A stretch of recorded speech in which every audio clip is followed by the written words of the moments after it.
Ladies and gentlemen, some sad news within the Providence Reds, Rhode Island Reds hockey community over the last few days. The beautiful Marielle Mayer, the wife of longtime AHL star and Providence Reds alumni Gil Mayer, or Mayer as you, whatever pronunciation you prefer, passed away on May 13th. Now, Marielle and Gilles were married for 7 years. Gilles passed away just a few years ago. So in tribute to their great life together and the great Mayer or Mayer family, depends again how you pronounce it. I prefer Mayer. Gilles Mayer, for many people, is probably pound for pound the greatest goalie in AHL history. Now, they call him the Needle because at his best, he was only 5'6". He was listed as 135, but he said he weighed as low as 128 pounds. Now, he was called the Needle, and during his time with the Cleveland Barons, where he excelled in his great career, he became the first AHL goalie to wear a mask. Now, Gil was a tremendous player, a great teammate, great on and off the ice. And according to the AHL Hall of Fame site, he was inducted in 2007. He said very few players of his size had the success that he had in the American Hockey League. Now, he first came to major prominence in all places, Hull, Quebec.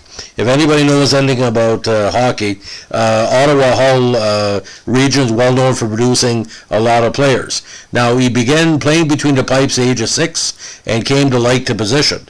Then he played amateur hockey with the Hull Vallant of the Ottawa City Hockey League and the Lake Placid Roamers, an independent intermediate senior level ice hockey team. Now, senior level teams are in baseball in Canada can be called intermediate, and at that time hockey was designated different categories. Now, during his time with the Roamers, he was noticed by Johnny Gagnon, who helped place him with the Great Barrie Flyers. He subsequently made a jump from amateur hockey with Lake Placid to junior hockey in 1949. He was a goalie for the Flyers, who lost the Eastern Canadian Championship Final Series 5-4 to the Great Montreal Royals. He was subsequently the recipient of the George Richardson Memorial Trophy and the Red Tilson Trophy. He began his pro hockey career in 1949 with the Pittsburgh Hornets after his playing rights were purchased from the Montreal Canadiens. Now, due to his short stature, he was given again the nickname Needle by the team. Now, during his first year with the Hornets in the American Hockey League, he led all goalies with an average of 2.5 in 22 games after replacing the great Baz Bastian. As a result of his play, Mayer made his NHL debut with the Maple Leafs against Detroit Red Wings on December 1st, 1949. During his debut, the Ottawa Citizen reported that he received dozens of telephone calls for the score of the Detroit-Toronto game and to know whether or not Mayer was in the Leafs net in the place of Turk Broda. Now, during the 51 season, he nearly surpassed Nick Dabor's league shutout record after recording 3 consecutive shutouts. Now, during the game against the Providence Reds on December 16, 1950, he required a shutout within the first period to beat the record. However, Reds winger Chuck Scherzer scored a goal after 12 minutes of play, and the Hornets lost 3-2. As a result of his play during the season, Mayer was named to the 1951 AHL All-Star team. Now, early in the second period of Pittsburgh's game against the Syracuse Warriors on February 6, 1952, he was cut by a puck which struck his face. His nose eventually hemorrhaged, but he returned to the ice after 30 minutes.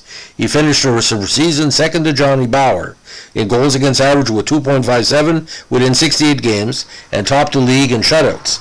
The following year, he won the Hap Holmes Memorial Award and a $300 bonus with a 3.25 goals against average. He allowed 146 goals in 52 games, and during his career, he was on 3 Calder Cup winning teams, 2 with Pittsburgh, of course, and 1 with the Hershey Bears. Now, during his final season with the Hornets, Coach Howie Meeker, the Hall of Famer, began to become frustrated with his indifferent play.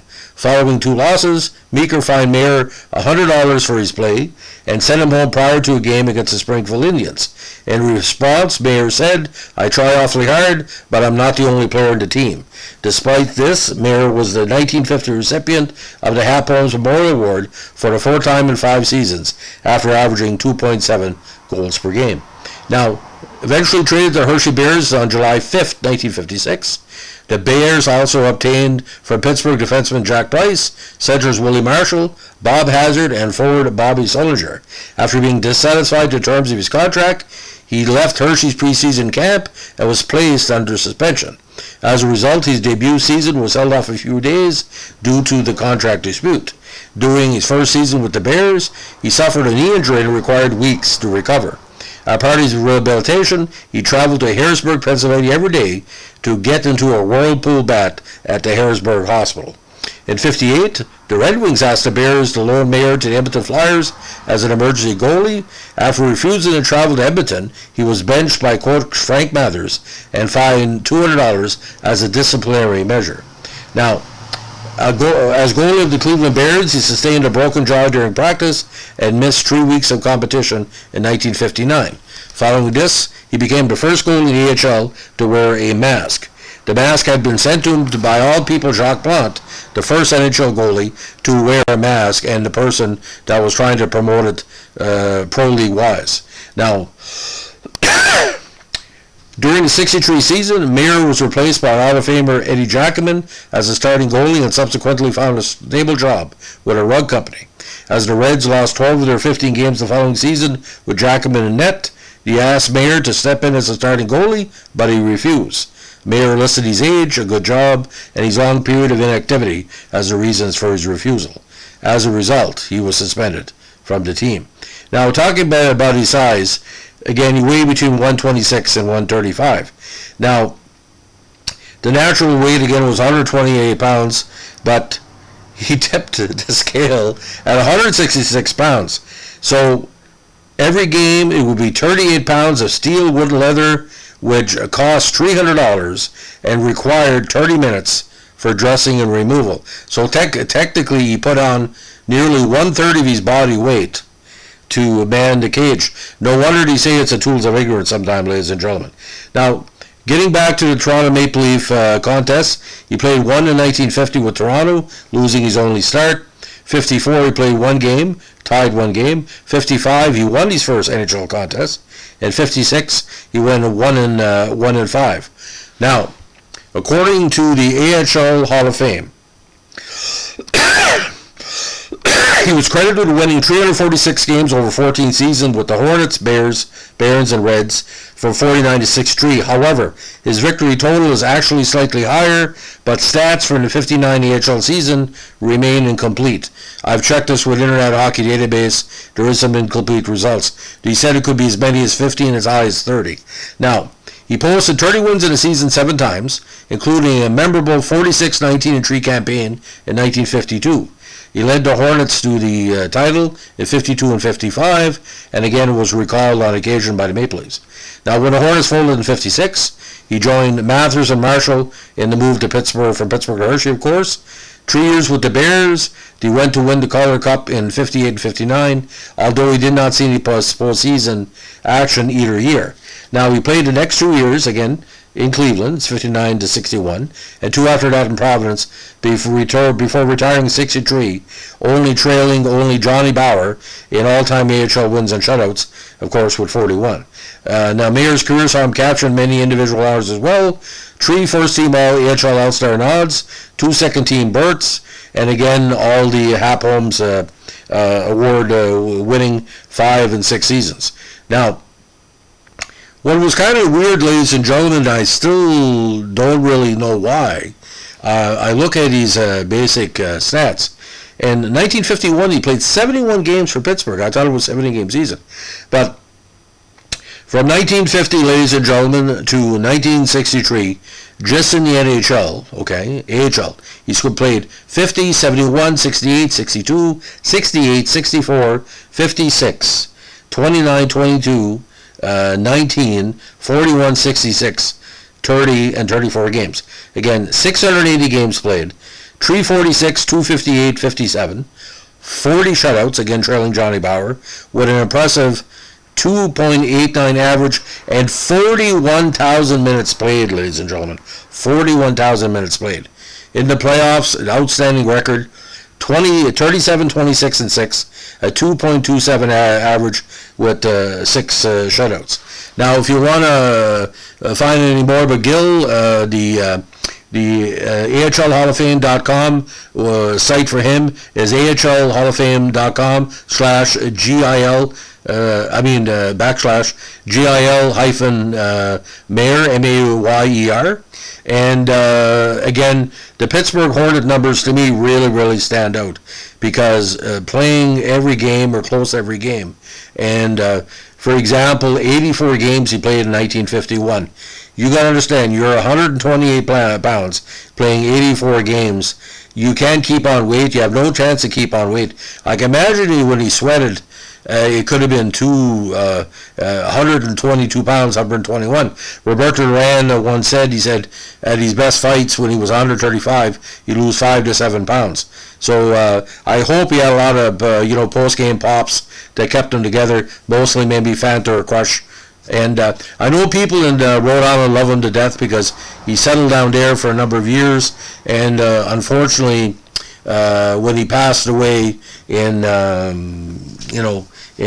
2015, I remember that was front page sports news when he passed.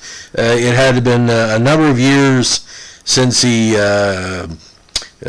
played. Now, the only thing I didn't find out as well, some of the mayors in that part of Ottawa are Acadian descent. So I don't know if it's a distant Acadian, because I'm Acadian myself, so I'd like to, if anybody's listening to this, can you tell me? But it just happened that when Michel passed away just recently, it was a very sad event, but brought back so much beautiful memories for a lot of people because he meant so much in hockey to so many people.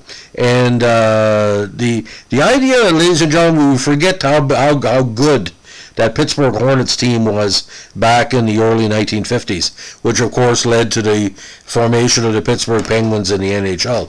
And the Barrie Flyers too, he was a legend that 49 season. That was awful. He went 8-0 in the playoffs, ladies and gentlemen. He had a great run that year. So if you like what we're doing with our AHL and Providence Reds podcasts, our different teams, let us know. Give us a like, comment, and subscribe. And again, my condolences to the Mayer family. I heard through the grapevine she was a beautiful woman. She had worked in real estate for a little while as well. Made a lot of friends. A U.S. citizen, of course. Accepted country in 1963.